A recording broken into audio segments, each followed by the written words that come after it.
Want to contact Hostinger customer support? In this video, I'll show you exactly how to do it in just a few simple steps. Don't forget to like this video, subscribe to my channel, and share it with others. Open your browser and go to hostinger.com. Once logged in, go to the top right corner of the page.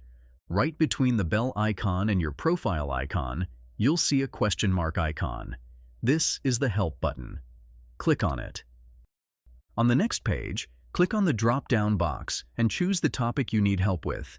This will direct you to relevant support resources. Once you select a topic, click on the Start Live Chat button. When the live chat window opens, describe your issue and start chatting with Hostinger's customer support team. Need a hosting discount? Use my affiliate link in the description for an exclusive deal on Hostinger. That's how you can contact Hostinger support.